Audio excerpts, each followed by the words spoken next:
You're welcome to today's broadcast. Sure Destiny TV, reaching people and touching lives. Hello, Nigerians. This is your brother and friend, Dr.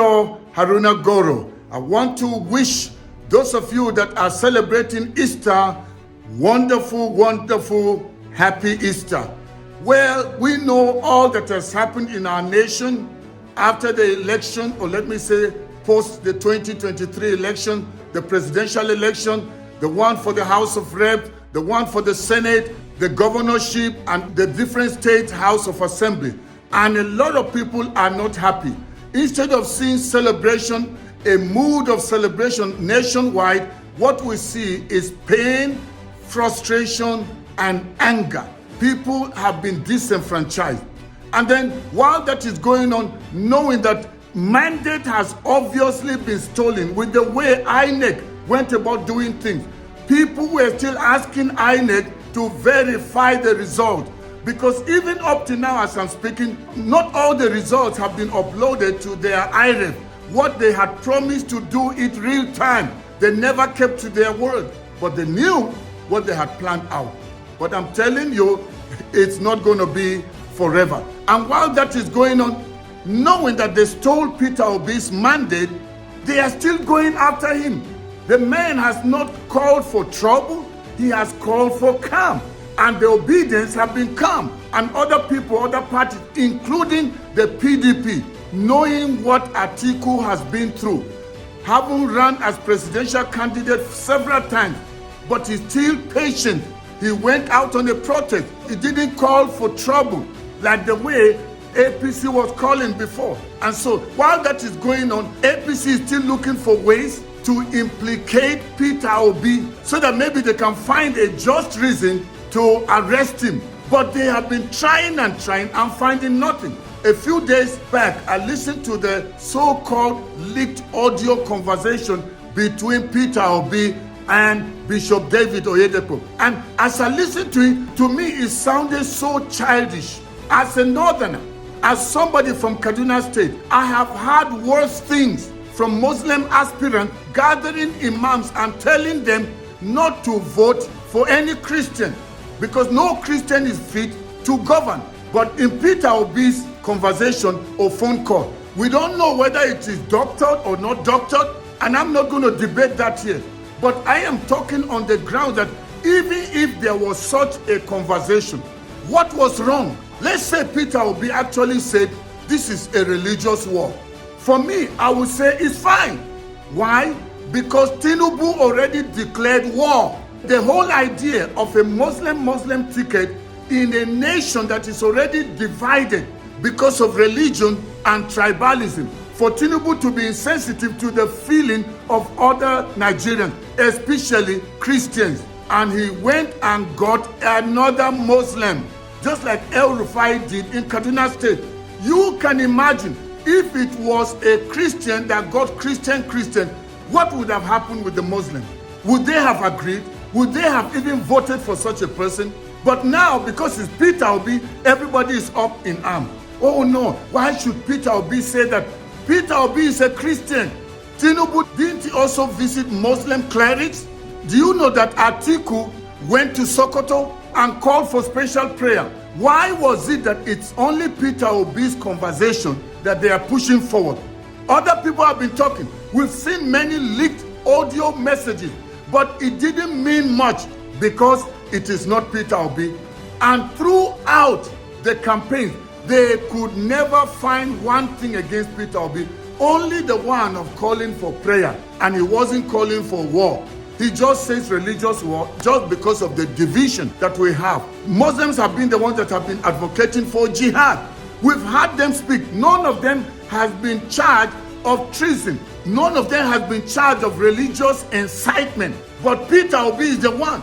What did even the bishop say? The bishop was not calling for any trouble. Let's even say it is so. All this thing trying to defend. No, it was doctored. It was doctored. I don't care whether it was not doctored or not. What was wrong with the voice? If that was the voice of Oyedepo, what was wrong? So what was he to say? And then Peter Obi, what was Peter Obi talking about? He wasn't calling them to force anybody to do anything, and suddenly people are up in arms. People like FFK that are talking right now. Many of their recordings have come out. The same person has jumped from here to here to here. Today he's defending APC because he's a person that is flippant. He's a person that cannot be trusted. He's a betrayer of the highest order. That's why I don't bother listening to people like Keamu. Whatever Keamu is saying, he's waiting to go and get his pay. So what are we talking about? Forget this whole idea of this leaked audio. Tinubu and APC are so threatened. They are looking for something to bring Peter Obi down. They are looking for a way to turn Nigerians against Peter Obi, to label him as a religious fanatic, as somebody that wants to divide Nigeria. We've never seen this sign. Everywhere Peter Obi went during the campaign, he went to imams, he went to emirs, he went to chiefs, he went to Christians, he went to Muslims. He wasn't campaigning on the basis of religion. Forget this whole thing about leaked audio. Let's face what is important. APC are trying to divert our attention from the theft, from the mandate that they stole. And they are seeing now that if this case actually goes to court, the evidence against them is too clear and they know they will lose. So what are they preparing? Maybe a possible rerun. But before the rerun, they want to discredit Peter Obi. They want to discredit his vice, that is Baba Ahmed. And that's why they're using this his interview. Other people have spoken worse things, unconstitutional things on television. Nobody went after them. But Detty, all he was speaking is to defend the constitution that is above the constitution of a party, the constitution of Nigeria. If anybody breaks it, then you are saying you don't believe in the nation.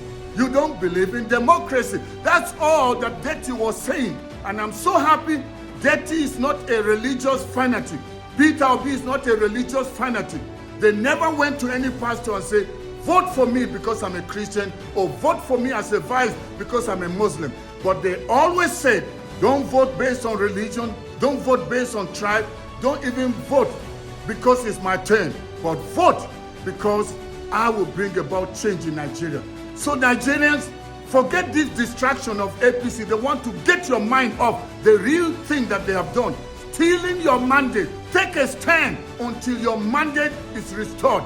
Can you imagine Tinubu as your president? Sworn in as your president. A man that is weak and frail. A person that cannot be trusted.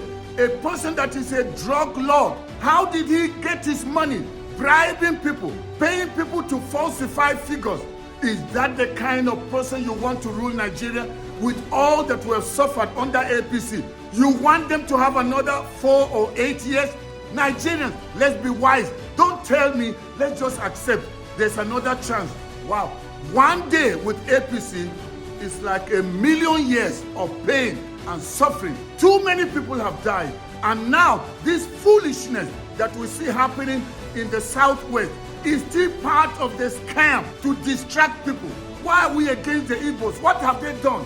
And I know not all Yorubas are following in that foolishness. People opening their mouth anyhow, talking against Bishop David Oyedepo.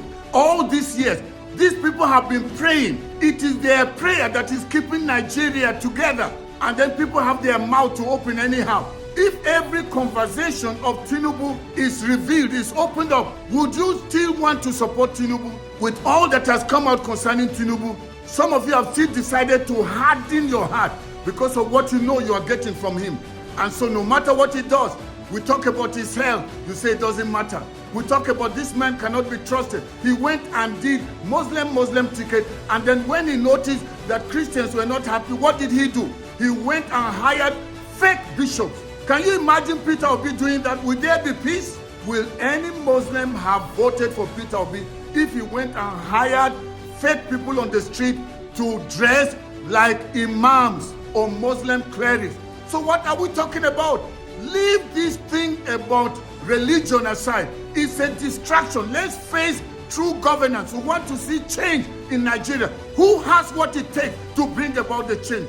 You know Peter Obi has it, but you are scared. You don't want him to come because your ways will be exposed. But whether you like it or not, the mandate you stole will be restored.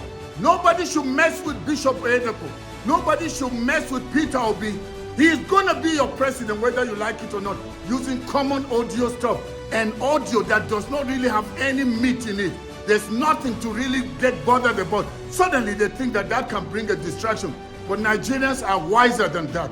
We know your tricks. APC is desperate. They know they will lose this case because of the way Mahmoud Yakubu working together with them. I want to ask you, you Nigerians, do you know that the person that nominated Mahmoud Yakubu to serve as INEC chairman is Tinubu's close person? Do you know that?